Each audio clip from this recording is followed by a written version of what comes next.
Check the mic and make sure. Okay, welcome everyone to the group chat brought to you by Overmark. I'm your host Darrell and your co-host Xin Wei. Xin Wei, what's Hello. So today we're going to talk about this topic that I think is a bit more lighthearted, but something to just like think about if you're wondering, which is planning for your career choices. So, you know, many of you right now in secondary school, in JC, and you're kind of like thinking what you want to do when you grow up. That is what we're hoping to share, given that now we're out in the workforce and we want to, you know, shed some light on our own journeys and how you can think about things. So anyway, why is it important to start thinking about what you want to do in the future when you're still struggling with your exams and academics? I think to set the note like on the right note, right? It's not asking you to make a decision. We're just saying like, oh, start thinking about it, right? Like you don't have to like decide now that okay, I want to be this and like you cannot change. No one is stopping you from changing. Like I think it's more like just start thinking. I think it affects a lot of life decisions, to be honest. Firstly, it's fine to not have anything in mind. But if you do have something in mind, it helps you to make a lot of decisions along the way. What course to take? Like when you, let's say after O-level, if you were to go to poly, what course to take? If you were to go to JC, what subject combination to take? And then from there, maybe even like what CCA to join, what kind of enrichment program to join. I think it does give some insight. Like people who has a goal can actually make decisions to push them towards the final goal. Yeah, but I think that is also but that is if you have something in mind, right? But even if you don't, I think that's totally fine as well. To be honest, like my own personal experience is that I didn't know what I want to be like all the way, even during uni, like I'm still thinking about it. Yeah, it's not something that like for you guys who are like 16 and 18, you do not need to decide your life right now. Like it's just something like at least you know what you don't like, maybe. Like that is a good starting point. Yeah, for me, there's this theory called the butterfly effect. I do not know whether you guys heard about it before. It's like a little bit like, okay, if you make a different decision at this point in your life, it will cause a completely different universe and a different outcome. Now, that's to say that you also wouldn't know what are the other parallel universe that your choices would have made. But honestly, if you consider what life is, right now, this sounds pretty deep, but life is all about your choices, the choices that you choose to make, right? So honestly, thinking about your long-term trajectory, where you see yourself in 10 to 20 years, should work backwards, all right, for you to figure out what are the kind of decision and choices that you ought to make. Now, going back to on why is it important, it really boils down to understanding yourself better. Now, I try not to put this in terms of very career-oriented because I don't believe in like a job, right? Because a job is like a posting and that job might not even exist 10 years later because of how fast society and technology is progressing. So I think having a job is very it's a very rigid way of putting things. I think more of is what kind of person you want to be, right? Understanding what you like and what you don't. For example, are you into math and you like statistics, right? Then that might lean you towards a set of skill sets and the sort of person that would be involved in the area versus somebody that is more musically or arts inclined, right? You want to be more on the creative side. Then that's when you start to see the divergence in terms of how your choices and your personal preference and your own talents is heading you towards. But I don't think there is a need for you to say that, oh, I want to be this job, right? Unless you want to be a doctor. Then that one, no choice. That one, your job is doctor. But I mean, your purpose is saving lives. But my point is, if you're looking at a more general, the other 99% of the society, if you're just looking for what you want to be in the future, I think it's about leaning towards what you like and what you don't. Now, I think one way to look at it as well is to explore how you think the future world will be like, right? So, for example, if you visualize that the future of the world will be filled like with the metaverse, with AI, right? Then maybe what you want to think about is, hey, whatever I'm doing right now, would it bring me closer to becoming the person that I want to be in that world? For example, if you know that if to you, right, maybe you grow up playing Roblox and whatever shit, then you're like, oh, the metaverse is the future, right? then you're like, okay, I want to be like something in that range. Then you might be thinking, oh, maybe I want to be a developer, right? A game developer, a software engineer, or maybe you want to be the person marketing for the game. All these kind of things really helps you to think about what kind of direction you should be heading towards. Because to be very frank, I think what Xin Wei has mentioned is that the choices that you make do have a sort of like an effect in the future. The O-level subject combination that you choose will affect your JC combination or the poly course that you're entering. And choosing a certain course and certain subjects will influence the next step for you. So that is not to say that your future is fixed, but it does trend towards a certain direction. So you just want to make sure that the direction you're trending towards is somewhere that you want to be. Now, Yeah. I think something that might be really helpful is just to share our own personal stories with you. I know it's just the two of us, the sample size is pretty small, but hopefully, you can draw something from it and it tells you a lot more about yourself. So you want to go first because you were halfway through your story. Like you're saying in uni, you still didn't really know what you wanted to do. Yeah, Then how uni did it pan out for you? So my personal story is that I really like sciences. So I had the idea that I wanted to go into research.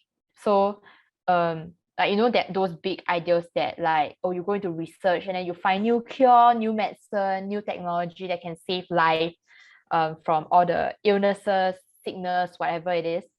But once I enter the course, which is life sciences, I enjoy it. I really like the theory part. But when I'm in lab, I was like, oh my God, like I can't do this. It's too boring. Like I have to sit there myself, not talking to people, not talking anything, like just like deal with like samples and everything, right? I didn't enjoy it. So it was like one of a summer internship. I didn't enjoy it. I think I could do it. Like I could, not that I couldn't do it, but I mentally couldn't do it. I think it was like too boring. Um, even though theoretically I still like the prospect of this like research path. So I was like, oh, okay, no, I can't do this, right? So that's when I'm like super lost because that was what I thought I liked, research. And it kind of hit the spot where like, oh, I want to contribute to this society. But unfortunately, I don't think I'm capable of doing that. Like, I think in the process of the internship, I realized how other people did it. How my prof, like my supervisor, did is that he reads one paper every day. Every day, it's not every week. It's crazy because one paper is quite long. Like it can be like 10, 12 pages long. And it's very technical stuff. So it's very painful, like the process. And I was like, wow, I really don't think I'm up for this. So I just like change path. But there's also when I'm lost because I'm like, where do I change to? Eventually I landed in a job that has nothing to do with what I studied, which is totally fine because that is the trend, by the way. Like there's a lot of job in the market that don't have a specific course to it. Let's say doctor, like Darrell mentioned, of course you have to study medicine. You wouldn't want to be treated by a doctor who didn't study medicine. Lawyer as well, you got to study law. Dentist, you got to study dentistry. But there are a lot of jobs out there that do not have a cost that tagged to it. So I'm working in a healthcare software company doing project stuff. There's no job that is like learning how to do project for healthcare software. Like there's no course like that. It's a lot of soft skill, a lot of on the job learning. So and that is like a lot of jobs that require that as well. Yeah. So I think ultimately still found my path without knowing what I need, what I wanted. So I think it is a process of discovery along the way. I don't think very few people can say that they know what they want right away, like at the start, because even that can change. Yep, I am the one that has changed. So to share briefly for my story, I went via the JC route, but then uni course wise, I was pretty certain of what I wanted to do. So I entered a course which is media, and that was really what I wanted to do because I was very interested in like videography, film, and basically the media industry in general, because I see myself as being more creative. And I really, really hate like having to crunch numbers and concepts like for science, even though I'm like damn good at it, but like it's like I didn't want to do it anymore. So when I went to uni and I started my course, I actually knew nothing at all, but I had a lot of interest. So I started picking up skills on editing, videography, learning how to operate a camera properly, all those skill sets. And then I went on to do internships in the industry. So I went on a lot of shoots, I literally shoots for like McDonald's, this kind of like big clients. I was there, but I was like basically the coffee boy. But it was still like a amazing experience to see how the professional media industry worked. And then even after that, went on to do like my own final year project and shot a short film, right? Where I was the main cameraman. Like I was literally the one operating the $10,000 camera. So that was the progress that I made. But the interesting thing is that even though I already knew what I wanted, right? Before I entered uni, I was like, I'm going to do this. And when I entered uni, I did this as well. When I finished university and I entered the workforce, I didn't want to do it anymore. And that was because I actually put myself into the industry and I experienced it. And to be very frank, it was fun. It was fun. It was challenging. And it was also very motivating because it really brought out my creative senses. But I realized that the industry at the end of the day was not for me, okay, for various reasons. But I decided that, hey, this is not for me. So for my case, it's more of like I actually did what I wanted to do. And then I realized I didn't want to do it. So for my next journey and stuff, I was really very lost at the last year of my university because I was like, hey, I spent 4 years preparing for this and then I did everything that I want. Then now I'm trying to like pivot to another role. So that itself was rather difficult. So I entered a full-time role with a government agency. And then I was in the graduate program. So I was working in an actual company in the government sector, and it was doing the work. But then I didn't really find much joy in it because it wasn't very inspiring. Okay, it was just like, okay, there's work to be done, then I keep doing the work. So I thought that I would enjoy a very structured corporate environment, especially Singapore government style, right? Like how bad can it get? And I was thought like, I was like quite enjoying it. Then I realized that wasn't for me. But then all along since after JC, I've been tutoring. Then that was when I realized that, hey, maybe tutoring is the thing for me. But it wasn't so much tutoring that made me want to do tutoring. It was actually more of my at the side because I play a lot of floorball and then I also do a lot of coaching. I realized that I enjoy interacting with younger people and mentoring and guiding them through. So for me, tutoring is not just like imparting content, right? For me, a lot of it is about getting people to realize their potential, getting people to be interested in the subject, and also getting them to develop their character. So for me, that's what I like to do. So I don't try to tie it down to, oh, I'm a tutor, right? But I try to tie it to what I'm hoping, what kind of values that I'm hoping to impart to the people around me. So in that sense, now my career is about how do I continue to inspire more people? How do I bring more educational values to help, people grow into better versions of themselves? So that is what I'm focusing on right now. And that has sort of like become my career trajectory for the next chapter of my life. So if there's anything you can learn from my story is that even though you absolutely know what you want to do, it can change, right? And for Xin Wei, it's like she doesn't know what she wants to do, but she ended up somewhere that she's happy with. So there isn't a fixed way to this. There is no right and wrong. And honestly, there's nobody there to tell you whether you succeeded or you failed. But I think what you can start thinking about is in terms of career-wise, right, which direction generally you want to head towards and keep the options open. A lot of times it depends on what doors come knocking, right? Which doors open in your life. And then for you to take that leap of faith to take that opportunity and then go ahead with it. So don't worry too much, but starting to think about it might not be a bad idea. Now, anyway, down to the last part for today's podcast, right?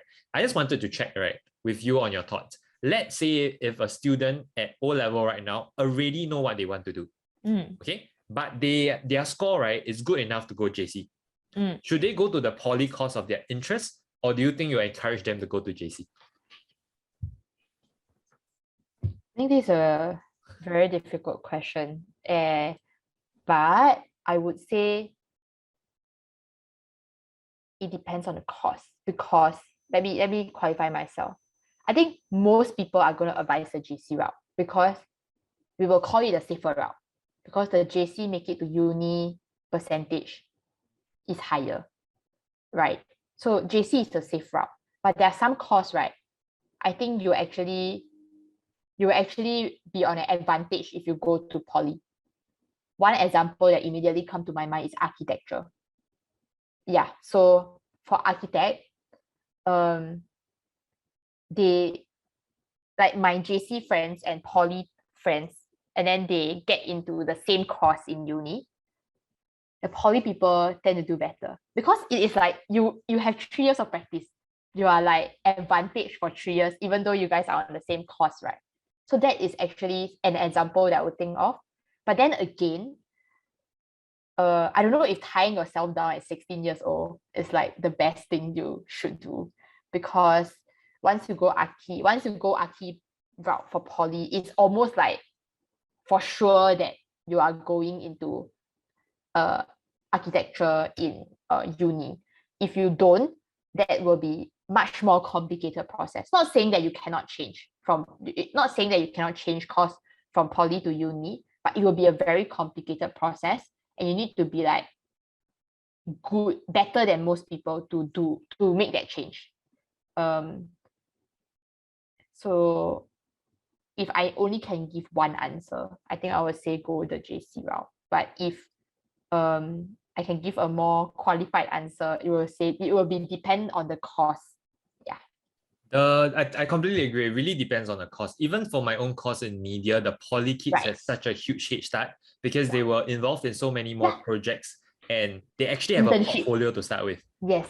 Right. Yes. So I think for certain courses, it makes a lot of sense. Now, even for engineering courses, right? If you enter university coming from a poly course, you're actually exempted from courses that repeat again, meaning a lot of poly grads actually can graduate uni in 3 years or have lesser modules to do in the same 4 years as a JC grad.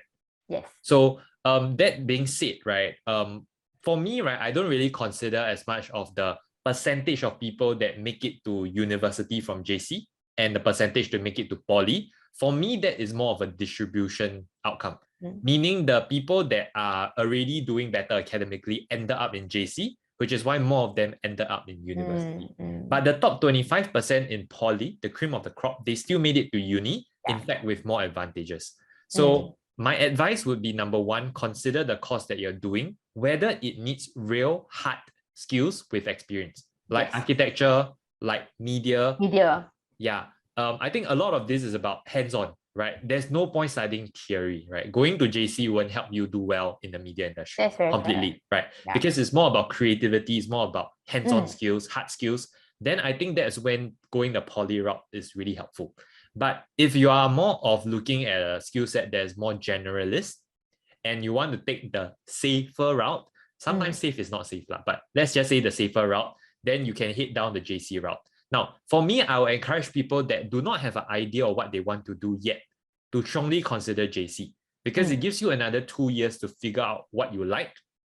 And with a good enough A-level score, you can actually choose different courses in uni. A lot of different courses. Rather than tying down yourself to a poly course that you have chosen. But that's not to say that there are a lot of poly courses that are also quite generalist. Like you can go to business, even engineering, right? There's different spectrums of it. Then when you go on to uni, you can engage in another form of engineering. Like you can jump from just mechanical to aerospace or electrical. There's actually a lot of options out there. And honestly, at 16, 17, if you already have an idea what you want to do, why not pursue it? And then one advantage might be from my story itself. Maybe after you do it in poly, you realize you don't want to do it. Then when you go on to university, you can make a different choice. Compared to somebody that goes straight from JC to uni, then they realize, hey, this is not for me. But that is like their route. A bit too late. Yeah. So I think our advice here is to consider your situation and the nature of your course. But once again, don't be too worried about it. I think you wouldn't know what is the other parallel universe. So I think what we want to share is, hopefully by exploring your interests, you're able to make a more informed decision on your future. But that is to say not to over worry and to think that, life will be perfectly planned out. It won't. Okay, so chill a little and it's fine. Any last shout out from you, Xin Wei, before you go and have your dinner? I think going to guys, it's almost 11 and I haven't had my dinner. Okay, but what I want to say is like, maybe it's not something that you like think so much about right now. Like especially, okay, I always think of like my target audience as people who are taking national exam, but actually it's not lah. But right, there's like other people as well. But if you have other priorities, this shouldn't be like something that, especially to the like J2 and Sec 4 people, right? Like don't need to worry so much. Actually no, the J2 people are applying overseas uni very soon. Then my advice is really like if you need to make a decision, talk to more people and do more research. Don't think what it is just by like your own imagination or whatever is on TV. Like really talk to like people who took the course before, people who are taking the course, people who graduated from the course, or like people who are working in that industry. Like try to find those kind of opportunities to talk to these people. So for those who need to apply soon, then no choice, you're going to find your own people to talk to. But for those who are deciding like after A-level, there are open house. I think you should go and you should talk to the people who are there. Yeah, and ask any questions that you have. Like as much as possible, make an informed decision. I guess that's what I'm trying to say. Yeah. It's like knowing what you're getting yourself into. Yeah. Yeah. But I mean, at the end of the day, I genuinely feel that, life is not going to pan out the way you expect it to. So there's no need to be overly stressed about it. If anything, I say follow your heart. Don't let anybody tell you otherwise. And regardless of which path you take, there's something amazing waiting for you. It's just a different version of it. So don't be overly stressed out by it. If there's one advice, right, that I want you to avoid, right, is to avoid making a decision based on your friends. Meaning my friend go this course, then I go, right? That's the worst decision. Okay. Yeah. Oh my Just God. go with what you want. Maybe make a more informed choice by doing research, but make your own choice. Do what you want to do because it's your life. Wow, sounds so inspirational. Yes. With that, we come to the end of today's episode. If you're watching this on YouTube, please drop us a like and subscribe to follow for more videos. With that, signing off. Bye, everyone. Bye-bye. It sound right, boy.